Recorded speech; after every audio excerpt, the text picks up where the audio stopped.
Oh shit, here we go again. What's good with y'all? Welcome back to the channel. Now, have you ever wondered what happened to Carl Johnson, the main protagonist of Grand Theft Auto San Andreas, after the events of Grand Theft Auto San Andreas? Now, a couple of people have made similar videos to this, but none of those videos have actually clearly explained what happened to CJ. They mentioned that there have been a couple of CJ Easter eggs in the HD universe, mainly in Grand Theft Auto 4, where GTA 4 basically mentioned that CJ might actually be dead.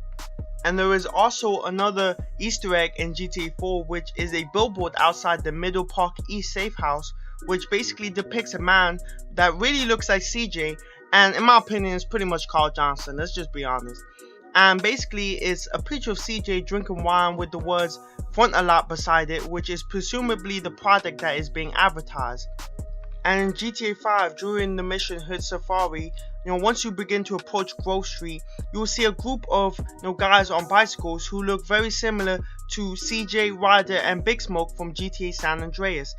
And the Easter egg refers to the second mission in San Andreas called Sweet and Kendall, where CJ, Big Smoke, Ryder, and Sweet are being chased by a group of ballers after CJ and Sweet's mother's funeral. And Sweet tells the group that they should split up, and he leads the ballers away while CJ, Big Smoke, and Ryder rode back to Grove Street safely. And the interesting thing about this Easter egg is if you actually look closely to the guys on the bicycles who are supposed to be representing the characters from San Andreas, if you look at their hats, they actually have the OG label on their hat, which basically is supposed to represent them being original Grove Street gangsters from the old generation of Grand Theft Auto games. But at the end of the day, that's just an Easter egg, you know what I'm saying? Those are not the actual characters. That's not actually CJ, Big Smoke, Ryder, and Sweet. And the reason I can prove this is because Rockstar actually made a universe barrier. So basically 3D games and the HD games are set in different universes, so there are no character crossovers, and this is Rockstar's way of justifying the radical difference in geography between GTA 3 and GTA 4 for Liberty City, and GTA San Andreas and GTA 5 for Los Santos. And the only exception that was made to other characters crossing over to different universes is Laszlo Jones, who has appeared in 8 Grand Theft Auto games.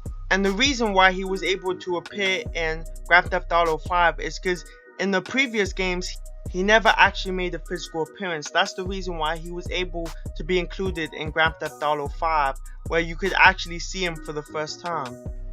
So knowing that and all the research that I did for this video, I'm going to actually reveal what happened to CJ after the events of GTA San Andreas.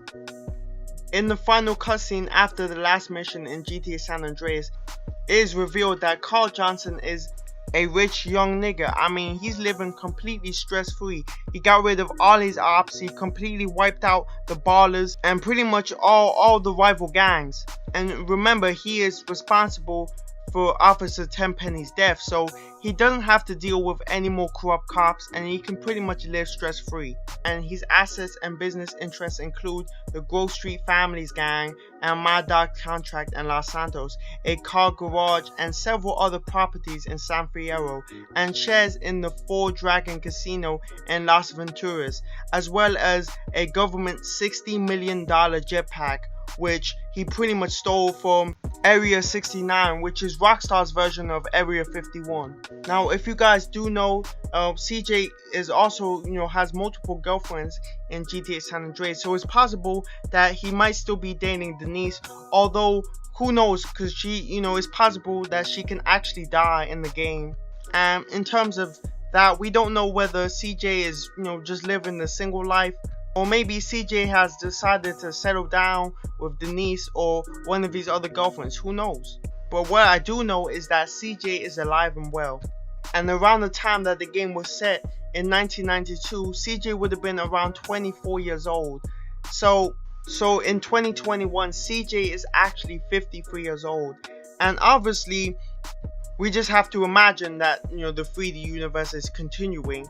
And CJ also has ties to a powerful government agent, Mike Torino, so I highly doubt that anyone's going to try and take him out. And while CJ is not mentioned again in the 3D universe timeline, it's logical to assume that he is just living a life of luxury in San Andreas, alive and well. But that's gonna be it for this video. I'm out this hole. Pocket full of Benjamins, but they call me Bill. Slinging steel for the bill, kill for the bill. Had to sit for a little, they sent me out the hill. I'm roll running, trying to make it back to the crib. I got pieces, I got money in the stack.